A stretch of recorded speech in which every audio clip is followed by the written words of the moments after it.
Mm-hmm. It's 2:45. Oh, yeah, you, sorry, yes. I moved. You may call them to attention if you like. Hello. My name does not start with D. I am. I hadn't realized that. I am Roxanne Ashworth. I am your current corporate relations committee chairperson, and I was asked, I guess, to talk in front of this session because it's about money. Just to ask you if you might be interested in joining the corporate relations committee. We are always looking for new people. The mission of the corporate relations committee is to act as a liaison between the association as a whole and all of our corporate partners that are down in the exhibit hall. We don't have to do any of the heavy lifting. If you've been on an organizing committee for a local meeting, a chapter meeting, you know, there's a lot of sponsorship stuff there. We don't do any of that. AMR does all of that. We're the people who try and find the new vendors and try and just find out what they're interested in and what they might be willing to give us money to have us do at these meetings or at our virtual meetings. And I have exceeded my 1 minute time limit, so I will turn it over to your hosts for the session, and please talk to me.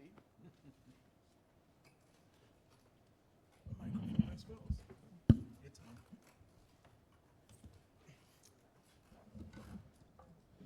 Hello, for those who don't know, my name's Dave Adams. I took a header off my porch last week and wrecked my knee, so I'm gonna sit. If anyone really wants to see my pretty face, it's a good time to shuffle to the other end of the room. Quick question before we begin. How many of you work at an institution, organization, whatever you call yourself, that is worried about federal funding in the future? How many of you work at an institution, academy, company, whatnot, that has actually lost federal money? Wow, life sucks for a lot of people. As I said, my name's David Adams. I'm from the University of Michigan. It turns out, if you ever want to give a talk at ABRF, use that little board over by registration and suggest a topic you want to hear someone else talk about, and you'll end up in that hot seat.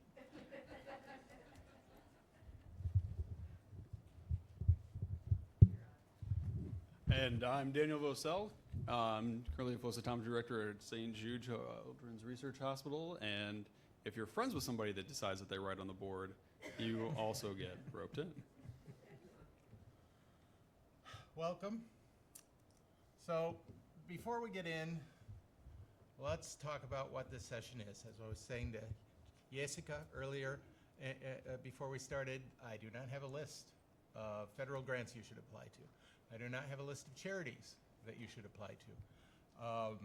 What I will be talking today is a great deal the thought process you need to go through before you start looking for money, and a willingness to change.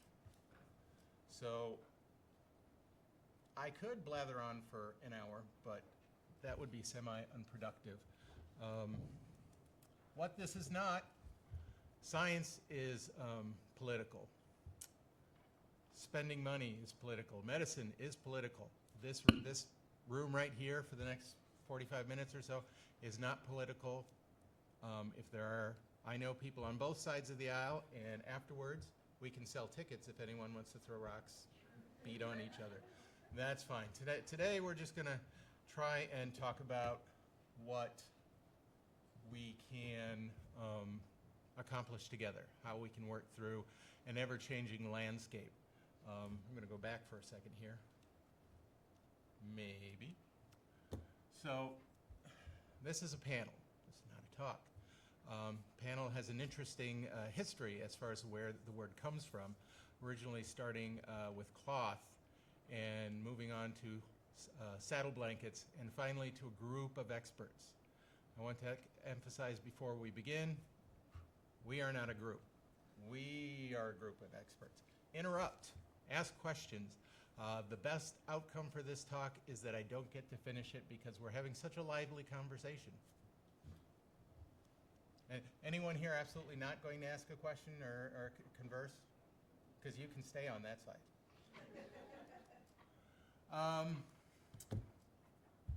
Funding strategies in uncertain times. I sit in an interesting position at UMich in that everyone is looking for alternative funding sources, and they're spending a lot of time going through those lists of grants that are available without asking the first question, who am I? Am I funding dependent? Do I have grants? That's probably more of a hot seat than I am. I'm funding adjacent. I don't have any particular grants for my core, but all of my users have grants for the core. So those are two different questions, and where you sit on that continuum of dependent and adjacent changes your approach to things.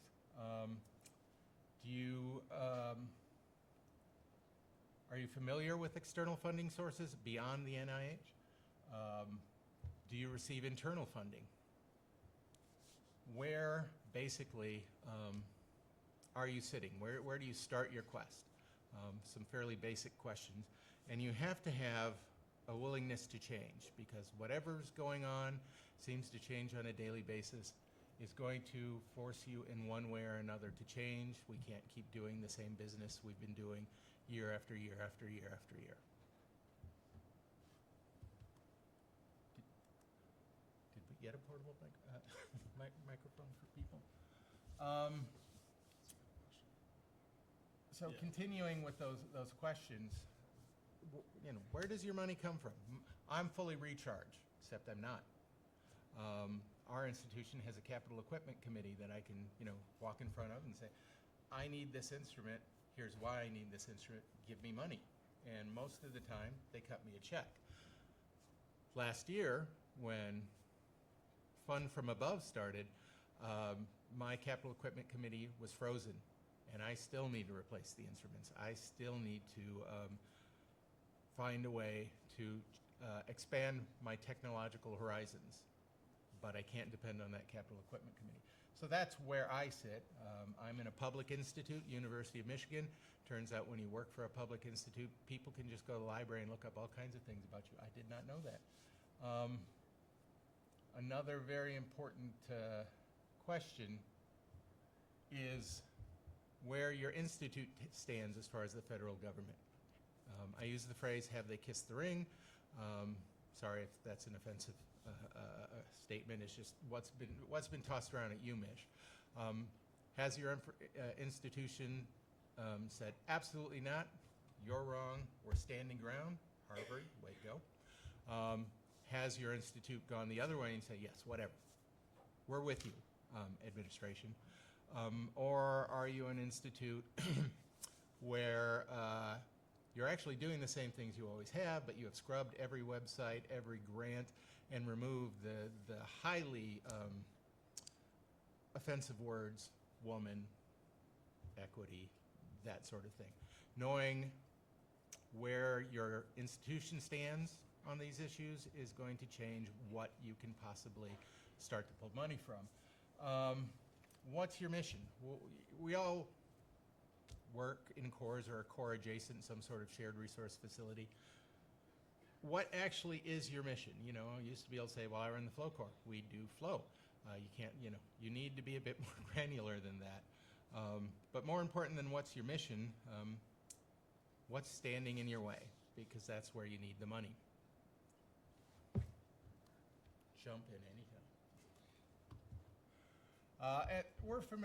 All of us are fairly familiar with the standards, S10s, S15s, but if you're looking for federal funding, the federal funding does not stop at the NIH. Grab a set of dice, pick any 3 letters that results, and they have some funding available for the most part. At UMich, we had an interesting response to the retraction of federal funds from the administration. The first thing they said was, the Capital Equipment Committee has frozen the funds, so you need to apply for some S10s. It's like, but they froze the funds because the feds are retracting the funds, and you've asked me to now go for more federal grants. Doesn't make sense, but grants are fun to write, so I'm always happy to do so. Where I have been more successful over the years, full disclosure, I have never had a grant funded. UMich is a pretty wealthy institution with a lot of flow equipment, and Washington does not always understand why you need more flow equipment when you have so much. Fair. But if your lab is struggling and there's instrumentation needs that you don't immediately have funds for, go to the vendors. Oftentimes, they may have a project. They'll bring an institute in. Maybe it's only there, or instrument. Maybe it's only there for 6 months. Maybe it's there for 9 months. Maybe it's there for 2 years. Because they have a project they want to have looked at by technically skilled people, and they want to be able to do a dog and pony show, and every couple of weeks bring in a crowd to look at you. Ooh, cell cycle. Wow. So the vendors will oftentimes place an instrument in your lab on a temporary basis. They will also, if they really want to sell you an instrument and you don't have money, they'll say, well, let me just drop the instrument off. We'll talk again in July, see if you have money then. I have a Cytoflex Nano sitting in my lab right now that I love to no end, which we have not yet found a way to pay for, but the intent is there, and Coulter is being very flexible about our using it. So I think this is a good point to stop and just circle back to what we do and what we exist here as ABRF, right? Previously came from a very, very small institution where what was in my mind is it's not even worth applying for a grant when there's, Dave Adams down the road. Of course, they're going to give University of Michigan more money than they would ever give to us at a smaller institution. But again, when we were forced to, we have to get an instrument, we reach out and ask to the community. And that's the biggest thing, is that we collectively have ideas.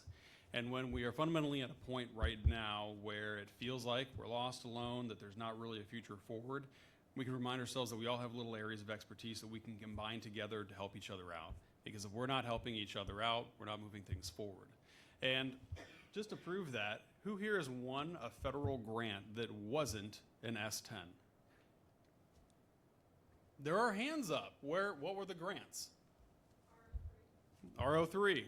Ours was a USDA NEFA equipment grant. It's up to $300,000 and is primarily used to build greenhouses. And we were able to purchase an entirely new scientific instrument for that. What else? R01s.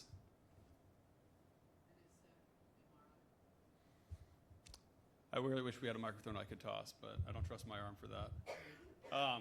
There are so many more grant mechanisms here. What were the hurdles towards getting those? And this is, again, we're trying to out loud have a discussion because we don't have the answers, but I'm hoping what we can leave here with is identifying opportunities and at least going, you know what, there are at least people that I could talk to that might be able to point me in the right direction.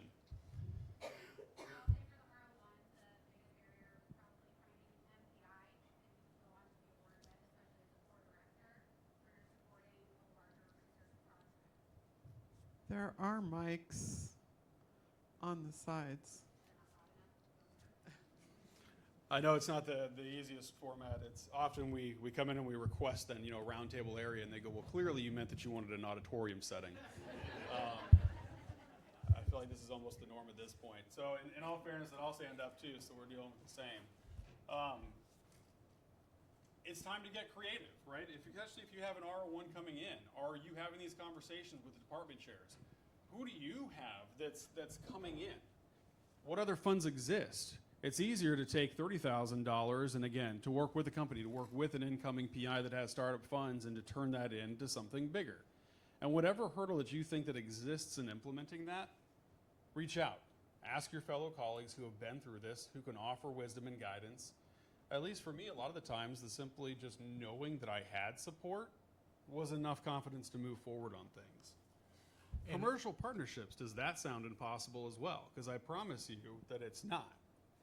any of these things are possible, now's the time where we start asking, okay, but how for my situation? I always said that you could have an entire conference for anything in ABRF by just saying, this is my problem, how do I solve it? And we would all actively participate, so here's that chance. So we actually have a WhatsApp chat group for Michigan Flow, and we see questions about this or lab problems flowing back and forth all the time. The group of expert, not the group of experts. So everybody's voice can be another piece in that puzzle. So at this stage, who's got a question or who wants to share something with the group that could potentially give somebody else hope? Hi, guys.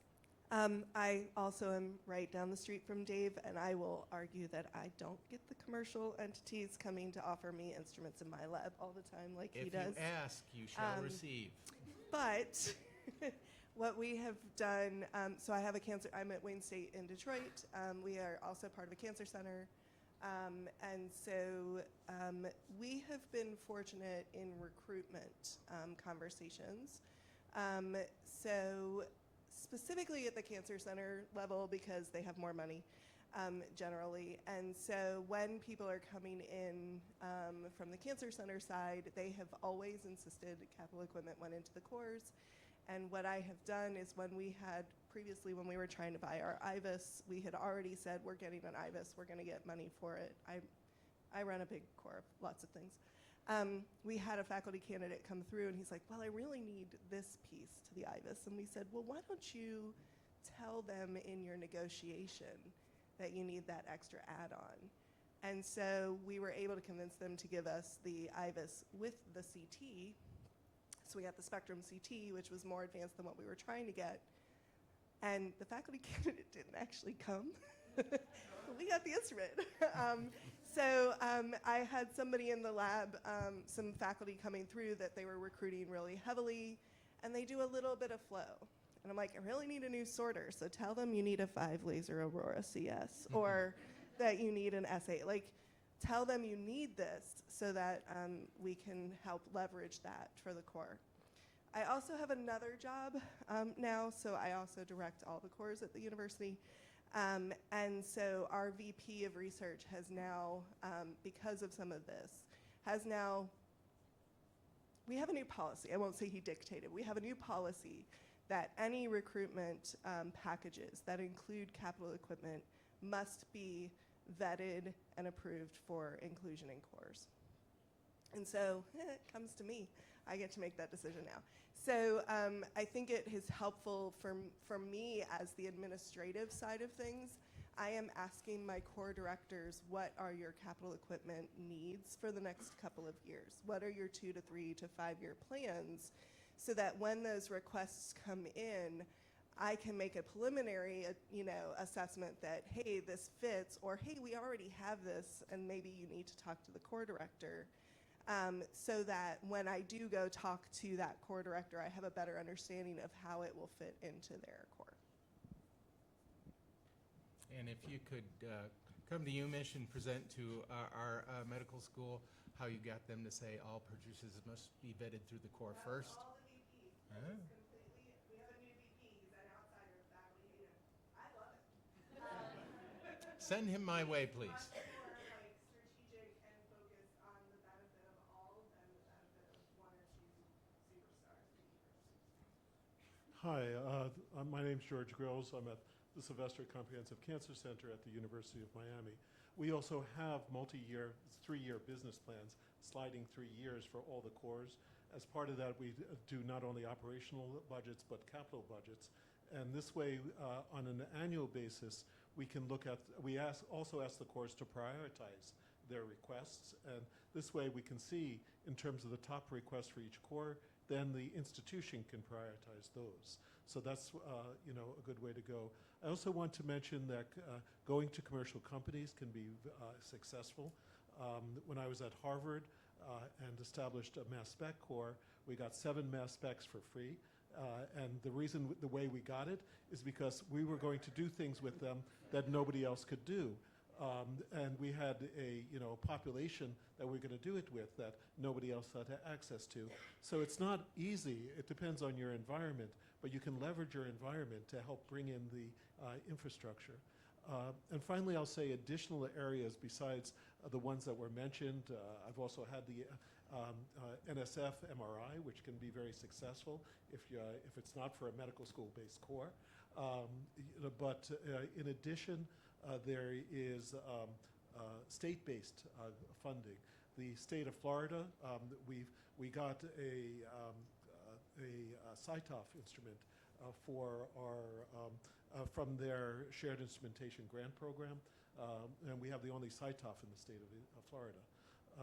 And finally, I'll say, there's also government allocation, which is not a grant program, but NIST gets a government allocation, and NIST asks you to submit requests for equipment that makes sense from the National Institutes for Standards and Technology, and we've done that for equipment. Now, last year we did it. It looked promising, and then the government closed down all funding for that program. So I don't know how successful that program could be, but it is an avenue I had never thought of before. But trying to be creative, there are new areas that none of us have thought before, and I'm eager to find out what other people have been doing as well. Thank you. Just real quick to build off of that too, you can always ask a vendor who else and how they're getting funding for things, and they will turn you on to grants that you would never considered as well. There's also the Bill and Melinda Gates Foundation. There's the Zuckerberg and Chan Foundation. There again are unlimited opportunities that you haven't considered before. Ask your vendors as well. Yeah, this is following up on the same theme about vendors. Sorry, about vendors. We have a core that has partnered with a specific provider, the Oxford Instruments, and it's named for them now, but they didn't get free. But they did get a very good deal on several microscopes. They beta test for them, and they let them come in once, twice a year and do workshops. And that's been a good deal for that group. So what I always found challenging is to actually convince faculty or industry or anyone who has any hint of money to actually spend it on things that we need. And we're hearing success stories, which is fantastic, but it's what it takes to get to that success story, right? That's always what is missing. We're seeing people that are like 10 years into this. So, this is where really understanding your audience, you really have to educate yourself on your metrics so you can demonstrate the impact. The biggest thing I have found successful at my institution, at CU Boulder, is arguing the efficiency of spending the money in the core versus on the one PI. And I have actual metrics I can use versus a PI who says, I'm important. And I've been around long enough, and again, this is me I'm already at the success story side of things, but I've been around long enough and seen faculty who have instruments to say, they keep asking for funding, and you're helping that one PI who's had 10 students. My same instrument has helped 150 students just this 1 year. So your dollar per student ratio or dollar per lab ratio is much higher in a core. And those types of numbers and relevance to upper administration greatly resonates versus like, I just need this so we can do whatever. Like you get high enough, no one really cares about research. They want dollars and cents. What is the value add, right? You really get business terms put right back at you. And so it's upon us to learn how to communicate at that level. Absolutely. And if you're sorry. just, Go ahead. I was going to say, absolutely. If you're just starting out at that level too, if that sounds confusing, these are the people that have been through it. Did you come up with all those answers all on your own? No, I failed a lot. Again, we all got here because other people helped us. And if it's the chance that we can help other people out, I'm sure there's not a person in this room that doesn't mind doing that, helping you come up with those metrics that are going to be the most successful. But this is the silver lining. There's always going to be a silver lining. This is the chance, when I was formerly at Michigan State University, to go, well, University of Michigan is putting forth deals for startup packages that involves the cores. And sometimes it didn't have to be true. I just knew that if I used University of Michigan, then we were going to do it. These are the opportunities to get creative. What was that like on the other side, though? Would you guys please do something that helps me? Your rate changes here helped me a lot because it gave me justification to say, we have to spend this money. And what you said about people not wanting to spend money for your needs, don't ask for money for your needs. You have to keep the mindset you're asking for money for their needs. You need this. You're talking to all these PIs, and it can be problematic because in my core, I have 300 different labs on average each year that use the core. Each lab may have 1 to 32 different techs running different projects per core. There are a lot of people to know. It's fairly impossible, but you still need to be visible, even if you can't maintain a close relationship, so that when you go to them and you say, all right, I've been looking at this, this meets you, this is going to help you because it's easier to then pull money from. There's someone at the mic over there.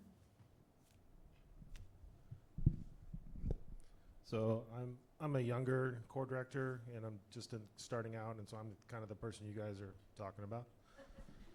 And University of Missouri, Kansas City. So my question is, how do I determine what the financial decision makers are looking for? Because I have no idea what they're wanting from me. I know that I'm trying to produce quality data for my users at an economical price that's going to maximize their grant value, but I don't know how that turns into what the administration wants. You said Kansas City, Missouri? Yeah, Kansas City, Missouri. Who lives near Kansas City, Missouri? Yeah, that's right. You guys wish you did. There are We're close some at St. Jude. resources on the Core Administrator Network website Okay. that you can use to help with that. We actually came up with a whole graphic that you can I got the fill graphic in. today, yeah. Yeah, At okay. the metrics talk. I went to the metrics talk. Okay. You also have to have the conversation. Yeah, so that's kind of the question is could you go through some of the things that some of the administrations are looking for so that I know what to ask about? I can say that one way to just open up the conversation is, hey, I'm pretty sure that I could save you like $100,000 or so. Do you mind if we have a few seconds to chat? And then it's really easy to have some quick wins. You say, you know what? I've heard of some other universities that were able to consolidate all of their service contracts together because they found out that everybody was paying a different rate for the exact same instrument on campus. And when they were able to do that, they were able to save quite a bit of money.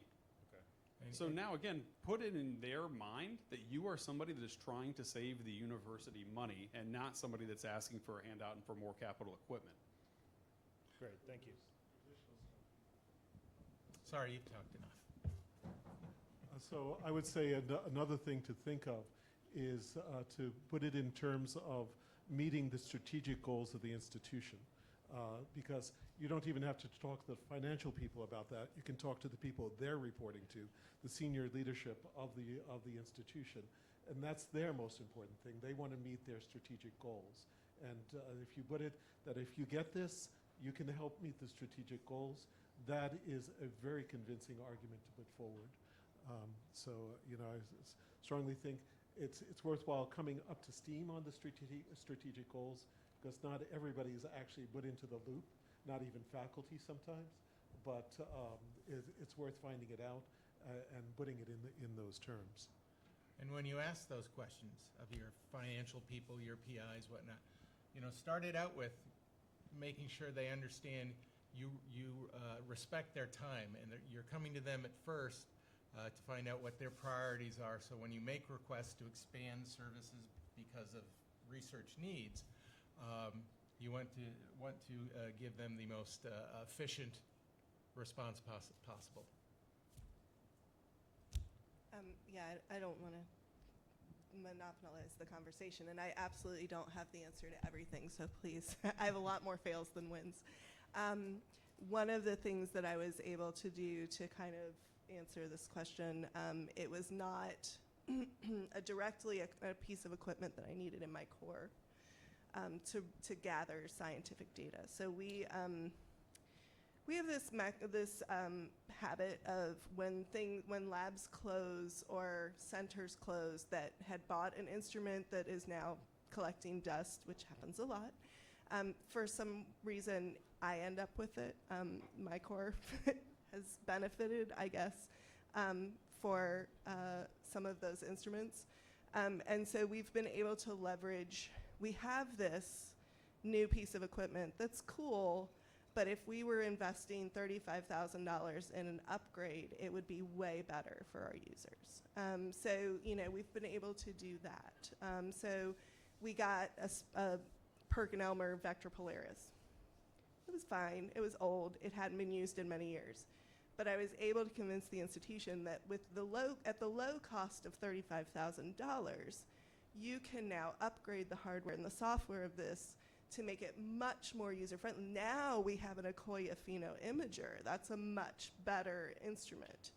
And then when we got that upgraded and realized how hands-on, intensive and difficult the staining process for an opal dye can be, I was able to go back and make a business case to say, you've invested in this instrument, but we need to lower the barrier of entry for our everyday users, because our everyday users are not going to be able to to spend the 5 hours or 5 days of time to stain their slides.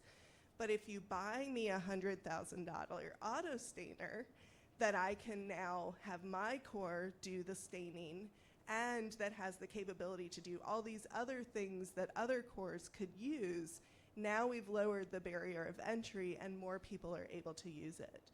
And when we did that, when we got the auto stainer and I started giving seminars everywhere, now I have people constantly wanting to use that instrument.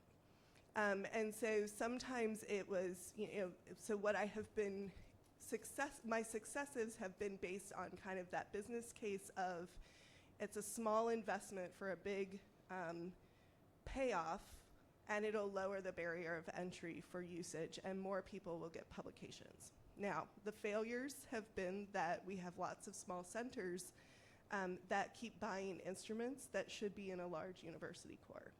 So why does this center have a flow cytometer that only they have a single laser northern lights, when I have a 3 laser system that they could use for next to nothing cost, but the center felt like they need to have their own core in that center grant. So part of my job now is going to be convincing those smaller centers around campus that there's a better way to use those funds and leverage the strengths of the university cores. And instead of spending $100,000 or $200,000 on an instrument, you could put $50,000 in vouchers to do the same work. And the way that I have started those conversations is by finding my users that don't use those cores because they don't have the capabilities they need, and making them a champion, putting them on my advisory committee. You need to help us make these decisions. And then they're the ones who are going back into the leadership of those centers to say, why are we doing this when we could use the core? We are in terrible shape. Don't think I have the answers, because I absolutely don't. But I think we're making small progress by kind of doing lots of different things at the institutional level. I also got an S10, so that was a big win, but that was different. Clinicians are your friend, because if you're at a research institute / med school, there are a lot of clinicians who want to do research that have absolutely no lab space, absolutely no room in their budget to hire technicians, who are very eager to find that the university has a core, and hey, can you handle all the sample processing, run the experiments for me?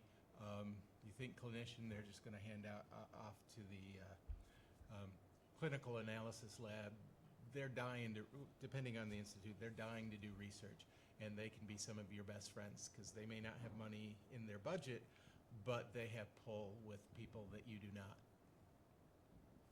I had a question. So the lady from Wayne State suggested one of the actual policy decisions that we're actually going to be thinking about. So I'll talk to you after.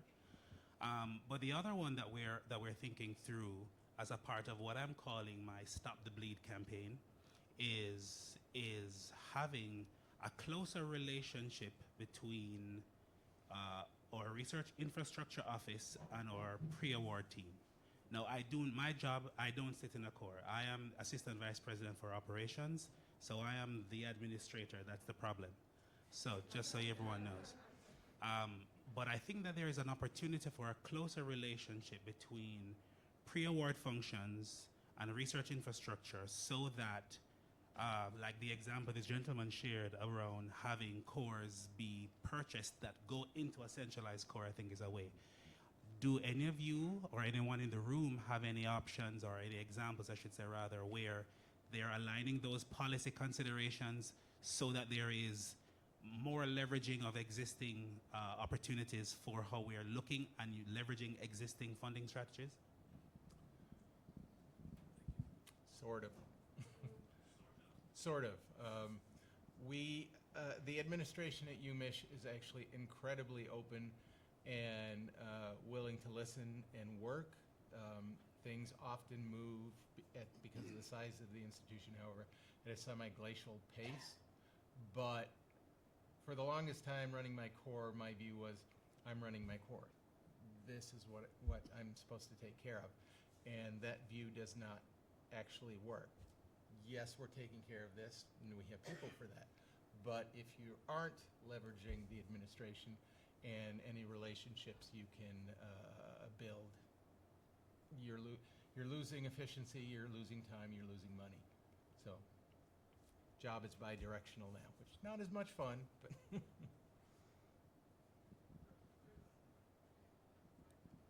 Yeah, if we do have other questions, it sounds like you might be able to connect with George as well, has some great ideas for you. I'm curious on the Centers of Excellence idea. Is there anyone that's actually doing that? And what does that look like in terms of negotiations, contract negotiations, machine liability, bringing people in on site, naming rights? What Not to type get of too granular. facility as well do you operate? I'm also the I'm a AVP, so also the admin side. We're actually going through it right now for my microscopy core. It is expensive. They want a lot of money, and then it's a drawn-out process, and it's one that takes a very, very long time to get up and running. Worth it in the end if you can, like especially for scenarios like we're in right now. But it sounds good, but it's a major financial investment. Could be millions of dollars up front to get the biggest benefit out of it. And a lot of people right now balk at that mindset. So, which company? Yeah, Nikon guys or the Zeiss guys? Ed? You want me to give away trade secrets? They're all expensive. You're all over bloated with how much money you're asking for. How about that? No, I'm specifically working with Nikon, and I've been going through this process actually for about 5 years now, and we're just finally at the precipice of completing that. Which Do you find that the vendors are used to the questions that you're asking, or are they still attempting to do everything? Oh, this is fun. It's literally like watching tennis, which I really love. We should do all meetings this way, where the speakers are on the ends. The vendors are very, very informed people, but it's honestly just like working in academics. And what was said earlier, like, we can't be just core facility directors. That is destined to fail or to become super stagnant, in my opinion, and eventually die off, right? When you start going through your local rep's going to ask, like, oh, what might you buy, this and that? That sounds sort of cool. And then you start going up higher and higher, and they start sending you some big vision. We want to be partners. We want to do this and that. But by the way, spend $3 million. Like, it's ultimately a business decision, so you have to have business terms. They want to see, what's your 5-year plan? What's your 10-year plan? What's your value add back to us? What's the return on investment? And all these terms, like you asked earlier, like, where did I learn these terms? Is literally at this place talking to people. Jeanette and I meet almost monthly, and we share these, like, did you know about this thing? Nope. And then you start educating yourself like that. Yeah. And we're at way different institutions, exactly. And that doesn't apply to everything with these sort of relationships. And we've had that with flow cytometry, and it's been vastly different in other with other type of core facilities. This structure may not exist, and you have the opportunity to form that. Absolutely. But it comes with, what do you have to offer? And most of the time, it's not $3 million.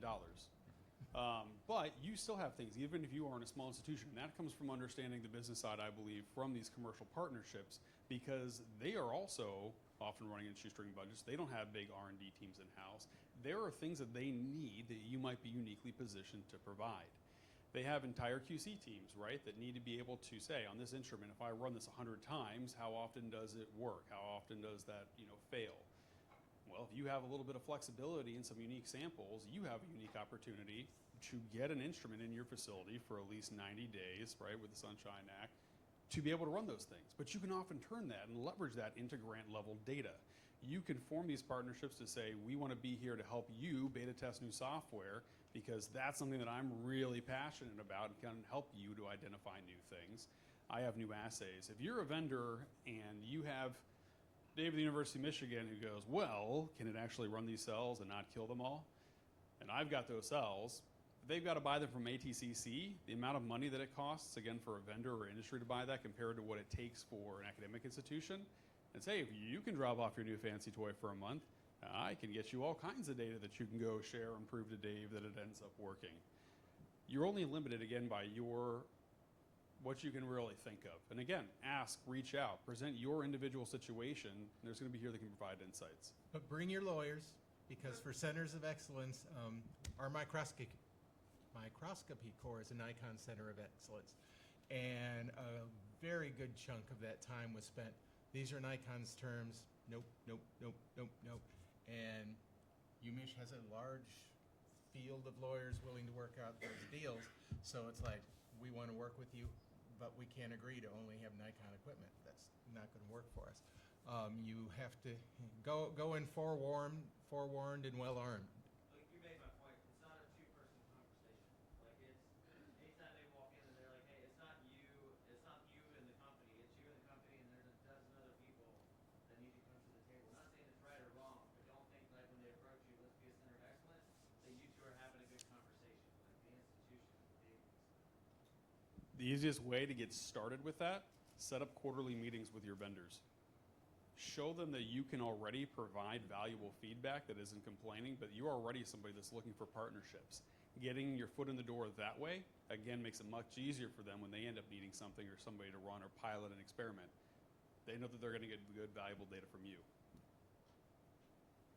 I just wanted to say that we're quasi-Zeiss facility, and Kim right there is from Zeiss, so she might have something to say about what an actual company wants you to bring to them.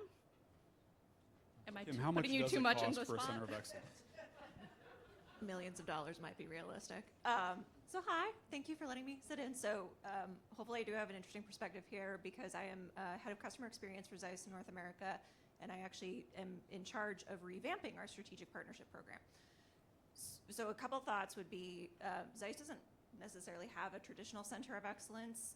Part of that is because it is a highly transactional relationship, right? The upfront costs are very high, and there can be contingencies that people find onerous, especially there's a constraint around the single vendor, right? That's not realistic for a lot of cores, because no manufacturer, including Zeiss, has everything you might need for your users.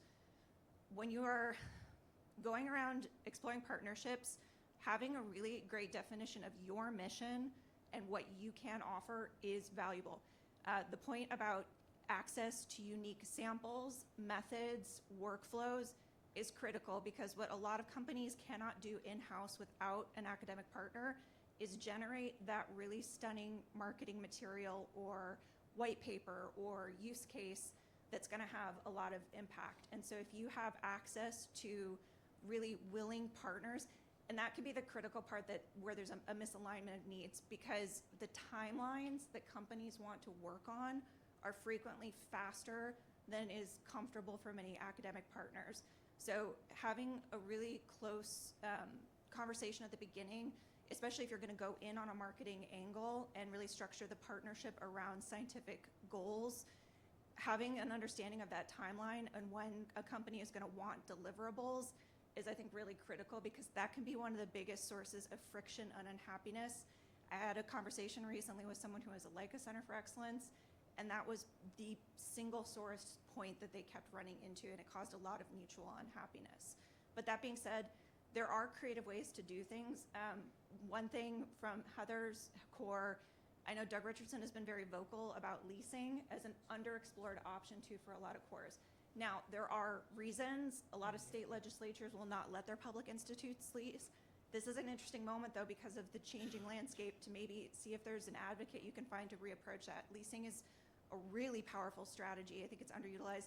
When we work with industry customers, vast majority of our industry customers start at leasing and only go to purchasing if there's some reason they can't actually institute a lease. So those are just a few thoughts. I am happy to have more conversations about this. I also don't have all the answers, but I'm here to hear these perspectives. So thank you.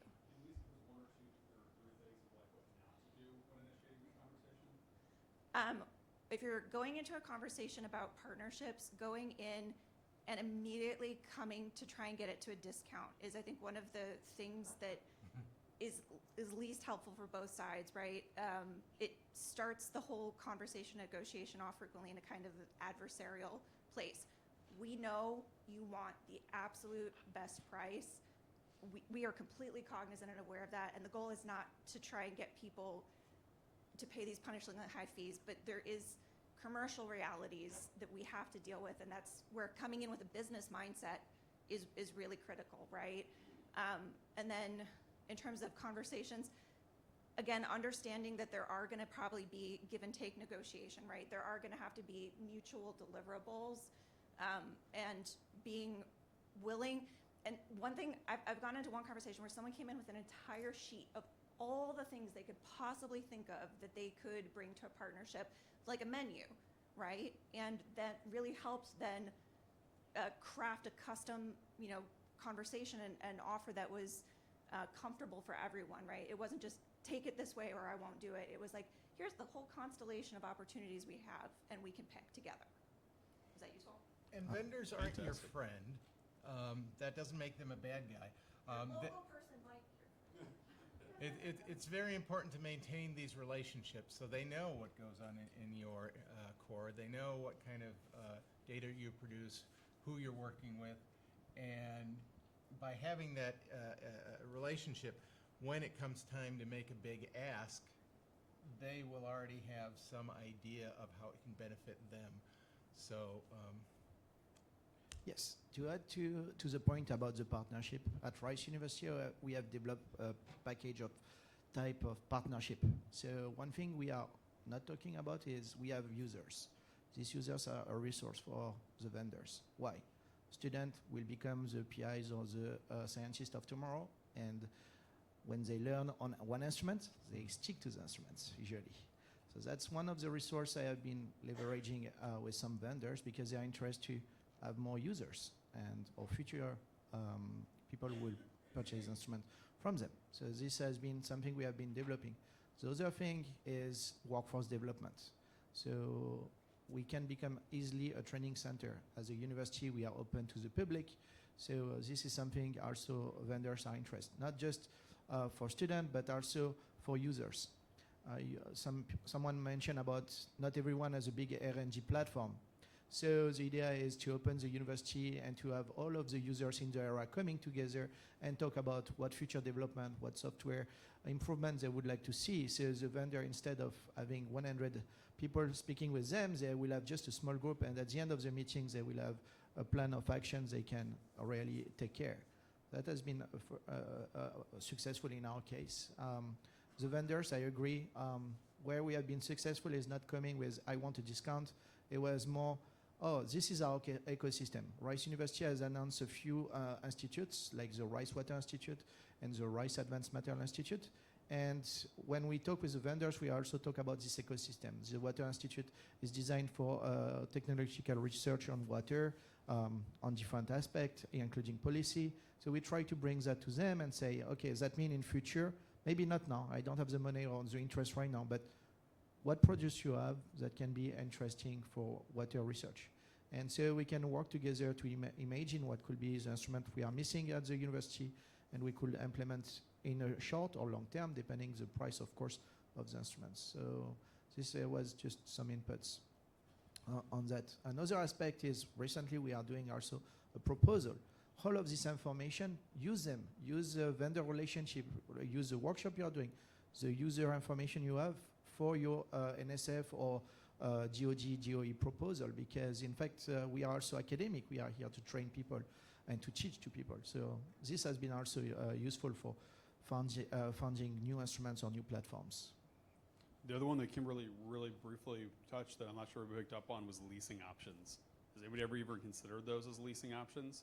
That's becoming much, much bigger now, where again, I don't have the full money for this full instrument over the appreciation cycle at my university, but hey, we can get this instrument in for 2 years for this much money before they'll repurchase it. And I know if you give me that for 2 years, I can build up enough of a user base where you're gonna wanna come back and, you know, buy the whole instrument or something. One more piece on that too is like as you're weighing the lease versus buying part, I don't know, like each institution's looking.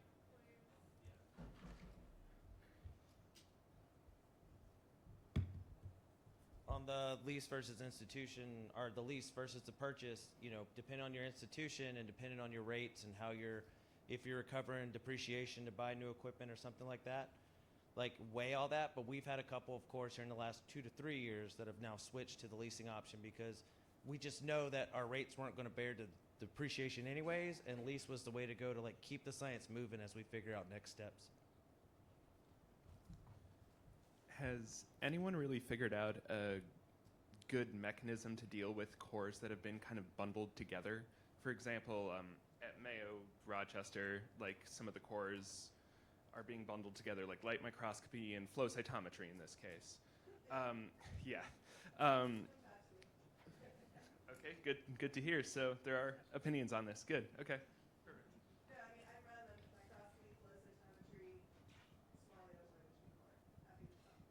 And I think UMich should combine the two cores, even though I would likely be the one to be canned. The technologies have always been sisters, but they're converging so much, it would be nice to see them all under one umbrella, not just because, well, maybe you need fewer employees, but different technologies are then more visible to the customers you're serving, and it could really increase efficiency. So no one believes me at UMich, but I do think that's the way to go. Quick question in the back. Thank you guys. This has been a great conversation. I actually run a mass spec facility, and so one of our largest financial strains is actually salary support for individuals. So I can appreciate that we're talking a lot about acquiring equipment, but for some core facilities, salary support for our technicians, our mass spec specialists, that's where our major financial strain is coming in. So we've been pursuing a lot of R50s, but I'm wondering if there are any other good solutions that individuals have found to this kind of financial strain in the current funding situation, aside from maybe adding some of your technicians to other people's grants and whatnot. We really just tried to focus on realistic problems that could be solved. That's not true. Our department that runs the BRCF course has been amazingly supportive.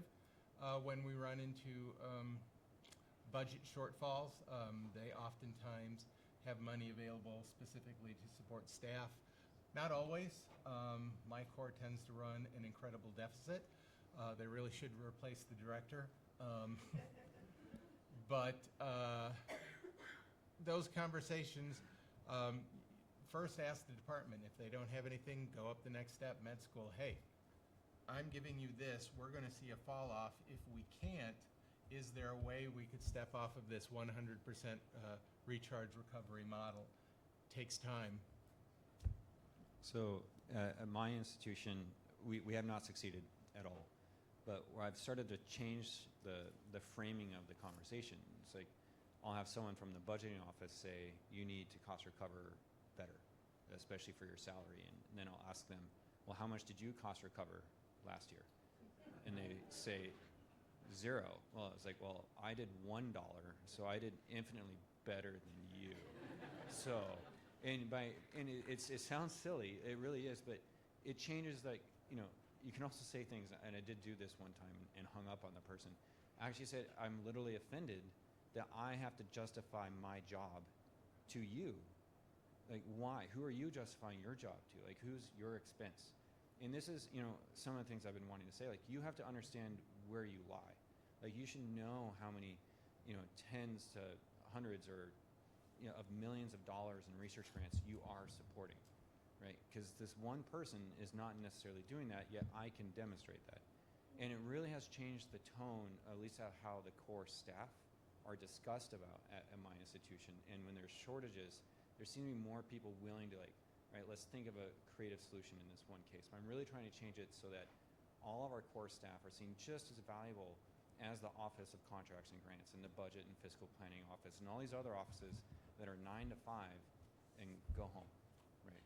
And we also touch education. Like, how many of us keep track of how many undergrads we support in our cores, right? Or graduate students. Like, we are part of the education pipeline. So argue about that. And this is one of those things they never tell you about a core. Like, you have to know your whole environment and everyone around you so you can make these very compelling arguments that are beyond just the dollars and cents of your core. And that helps within all the other aspects we've been talking about. We do seem to have quite a few upper admins here, if any of them would be willing to comment on what is an effective strategy to get more support. The only thing that I've seen effectively work is to get a competitive offer, and it'd be nice to know what other things exist.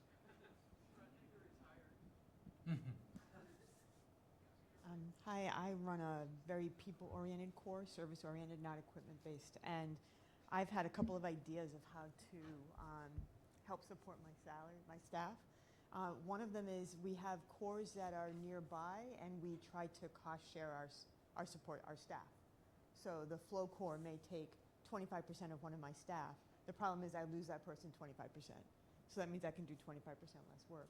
That's one idea. The other is if I have someone with a particular skill set that there's a PI, a well-funded PI, who can take that person 20%, 10%, then I offer them a deal doing their work, and I say, hey, you don't have to pay for XYZ if you can pay for 20% of their salary. And when writing grants, that's the third one, this is long-term, when people come to you and say, hey, I wanted, there are two ways, at least, I don't know about you guys, but when people come to me and say, hey, we want to submit a grant, so one is fee-for-service, sure, just put in 20K, 30K, whatever.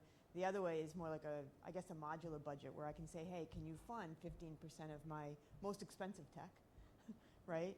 And so those are the ways that I've tried to try to support some of my staff salaries.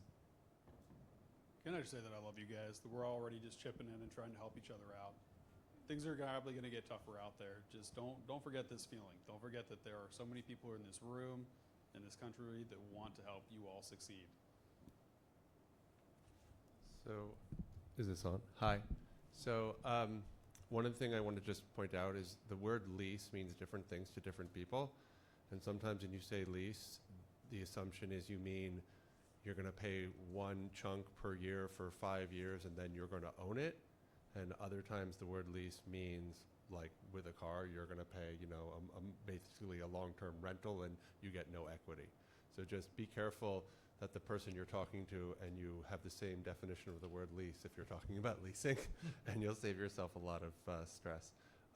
Second thing is, Joe, be careful what you wish for, because this time last year, when we were all freaking out about capping IDCs, there was significant conversation about moving things off IDC into direct costs, and there were proposals out there about like charging for IRB, charging for IACOC, charging for, turning all like the people that are on the other end of that phone call into recharge facilities. So, has anybody had any of those conversations since the, fire came out of the IDC cap? Yeah? Do you want to talk about it?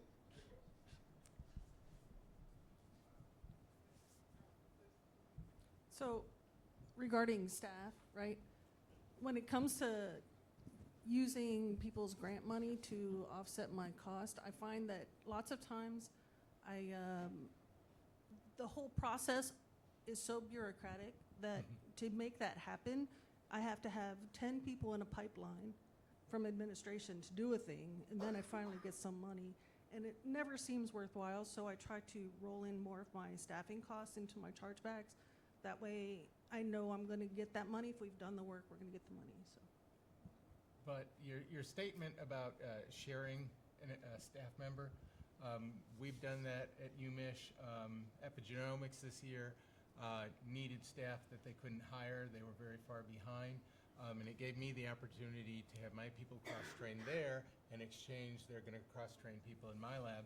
So when we're behind the 8 ball, there will be someone ready who can leap in and help us out. So love your fellow cores. Have open relationships. You should be meeting regularly with all the other core directors at a minimum. And we just got a new director of the cores. And that's one of the first things she put in place was these regular core directors come together meetings. She's working on the idea of having an all-core office hours so that PIs could come in with a project and, okay, go talk to him, then come back here. Then conversation is key.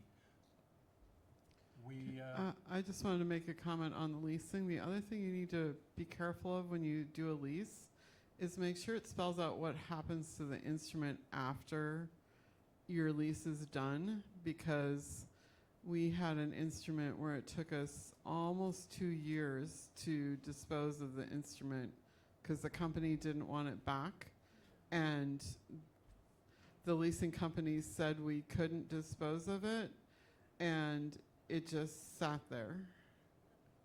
So make sure that's in your lease too. It shouldn't be so hard to get rid of instruments, but I have sitting in my cold room an SH800 sorter that, we replaced. They were going to take it away. They never did, and I don't want it. It would work with a little bit of love and care. It could be made working again, but we just don't. We don't need that level of an instrument anymore. Our larger instruments cover those needs, and we have a heavy program of training the users to operate the cytometers, so there's very few people who just need a one-color sorter. We keep them on the larger ones when possible so that they can expand their horizons and maybe do more complex work in the future. I would like to, before, you guys are doing great. I've been able to skip most of my slides. God bless you. I did want to touch for a moment on the idea of change. A lot of cores, myself included sometimes, really don't believe in change. We'll get new instrument, we'll get new technologies, but don't go changing our structure on us. And I think the events of the last year have kind of put a spotlight on that and are forcing people to evaluate what they're doing, who they're serving, who they aren't serving. I know that when having conversations with people you want to work with or who have money you want to work with, they want to know exactly what you're doing. And it's important to be realistic in these conversations because PIs talk to each other more than they talk to cores. And you have to be constantly evaluating your usage and whatnot. So our usage always goes up year after year. If you build it, they will come. But last year, our usage went up 8.5%. It's about right. Usually it's a 5 or 10% increase based on hours per year. And that's great. But thanks to 2025, PIs are a lot more concerned about every dollar they spend. So we offer technician-assisted flow cytometry at one rate, self-assisted another, and the PIs are pushing much, much harder to get their staff trained, whether they're ready or not. So our usage went up 8.5%. Our revenue only went up 6.2%, which is an increase, but not enough to costs are increasing more than that. So you really need to know where on the ground you are. And are you holding on to technology because you love it, maybe an SH800, but there's no longer a business case for it. Every dollar you spend has to be used efficiently, and sometimes that hurts. You guys really have covered a lot of these slides just with your questions, which is what I was hoping for. We've already touched on these things, merging cores. You have to be willing, though, to do the hard thing. When I have always thought of my core, I touched on briefly, as a team of people. The core is this team of people who pushes things forward. That's great, but it's not realistic to the concerns of the university, the concerns of the PI. The core is a service industry. You have to provide the right services. As things change on the ground, as new technology provides lower cost solutions to people they have in their lab, you have to be agile when you're looking at that. And sometimes while your usage may be going up, your actual need for technicians is going down, and sometimes you have to do a reduction in force and lay someone off, and you have to be willing to do that as supportively as you can, but sometimes it has to happen. And if you can't afford to lose one person entirely, maybe 90% of their time is unnecessary to the core, so you can turn to graduate students who are always desperate for money. And really cheap. I mean, they're not going to be running your instruments for you, but you could have grad students come in 3 days a week. You're going to start up these instruments and run some QC for us, and it relieves your regular staff from those duties. Every time someone suggested those things in previous APR conferences, you monster. Not monster, you're running a business, you're serving a clientele, and sometimes change has to happen. Anyone had issues along those lines? So not bringing in more revenue, but cutting costs. Don't be shy, shout them out. Daniel? We also have 9 minutes left, so if there's anything else that's pressing questions that you have, we want to make sure that we get to those too. I was just going to comment on the leasing part. So I work for a lease financing company, and all the points raised are really good. So the Doug article from To Buy or To Lease is very helpful. Also, like for what I've found, since I work a lot with outside of research, with like the finance office and the procurement office, if you start the conversation early with your procurement department and see what master lease agreements you might already have in place, that usually goes a long way, which helps on the back end too. Is like, am I returning the equipment? What options do I have to like work with an established company that your finance and procurement office already trust? So I'd say that's definitely something to consider. And is service included in the lease? Are you doing a lease and paying a service contract, or just one fee and every 3 years you get an upgrade to the new toy? More of an iPhone model. I'm an Android guy though.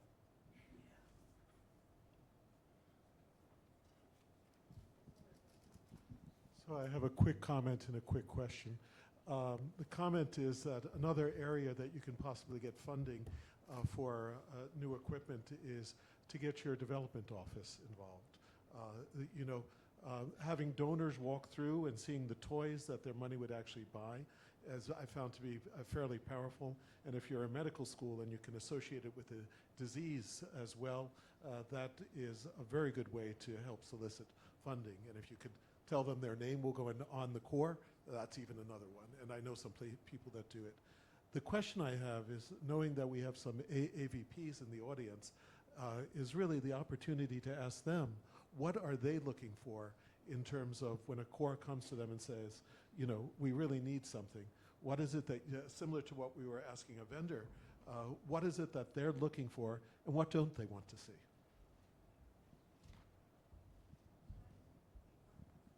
No, you've spoken enough.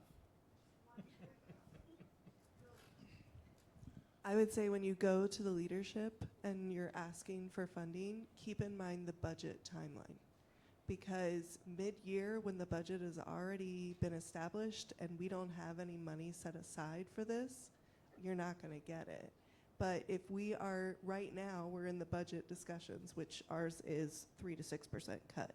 But, as we're thinking and planning, if they know that, you're going to need some money for something, for matching funds or that kind of thing, having that in the budget discussion before the budget is set is going to give you a much better opportunity to get support for that. That goes with the idea of, that was mentioned earlier, you're not asking for this year. You're asking for next year, asking for the third year, 5 years out. How's technology going to change? What kind of research are your people doing? What are their needs going to be a couple years down the line? Having those conversations constantly ongoing lets you then talk to the people when budgeting process is going on about your future needs.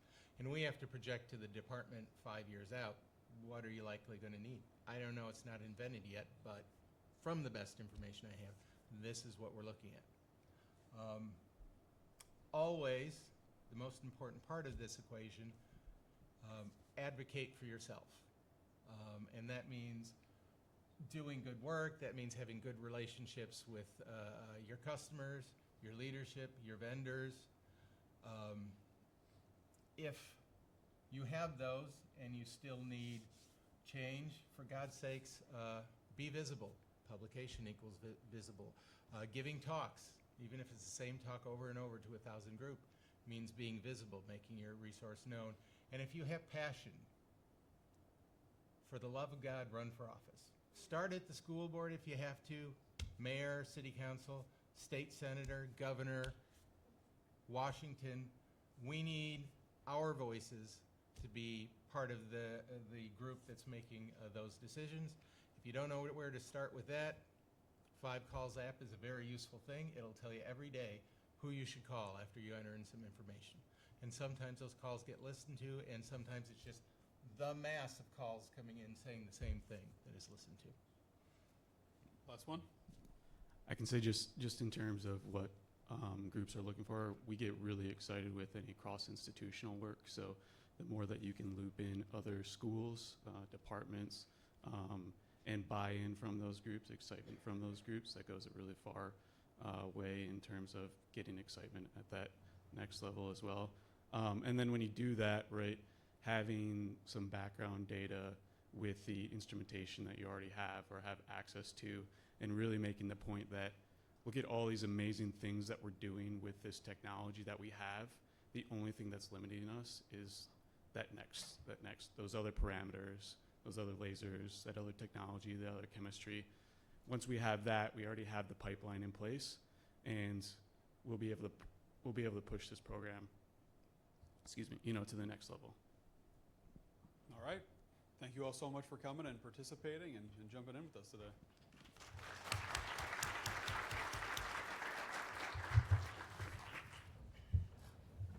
That may be the best conversation in one of these that I've ever seen. I said that may be the best conversation in one of these things that I've ever seen. No work for me.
It's already been traded in once. They just didn't want to take it. Yeah. Well, the other thing is that do you still technically own it?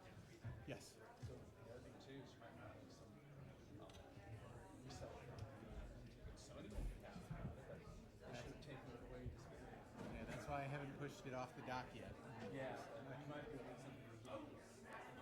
Yep. Not much. It's full of useful parts, if nothing else. But if it takes it off your hands, Mhm. it gives another chance at it. Would you be interested in going on our podcast to share about how to build these kind of vendor relationships? Happy to talk about it. We can kind of, yeah, there's things that we've done. So for our cartridge-based flow system, got the new DSL things, but one of the DSL there's nothing standardized. And so we work with them for this, and it's in the front for us, part of it is the cartridge. And supporting that, got a publication in there, we got use that. At least in Europe, I know that our European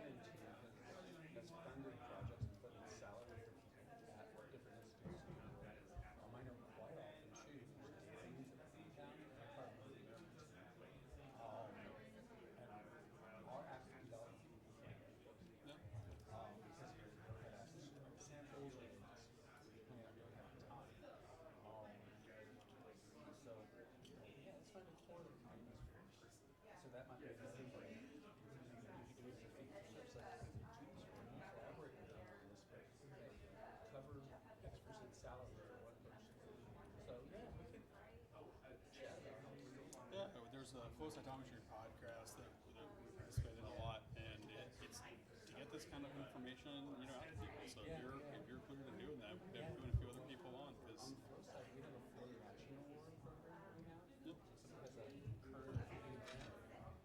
We don't match 100% of the credit for it, so we'll match a portion, we'll match a big portion of it.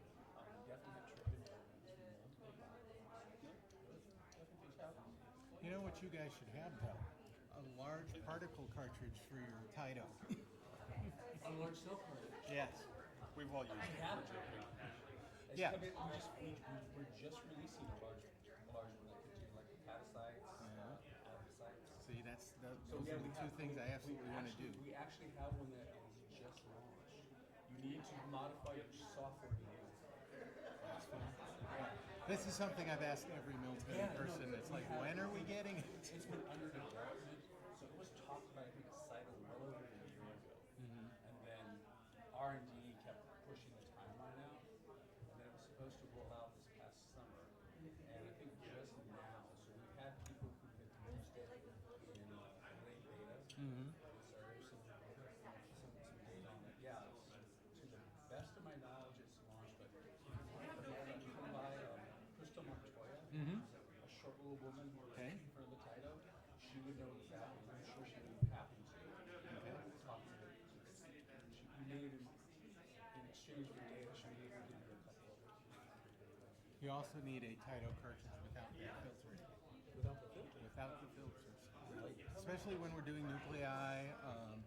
There are just certain cell types, no rhyme or reason as to why, but they just shred as they're going through the cell. About 50% of our nuclei go no problem. Then someone brings it. But they go into the cartridge itself, Yes. and they go through the chamber. Yeah, there's that little filter down there. There's a valve. Yeah, I know the valve. Filter? Yep, you've got the The spinny, 3D filter. then you've got Oh, you're talking about the propeller. Yeah, no, I'm. The filter below the propeller. Yeah. Oh, okay. You guys There's a little added white it. Oh, a debris filter. Yeah. Get rid of it, or at least offer an option Or, without it. or make something that has maybe a larger pore size, perhaps? Sure.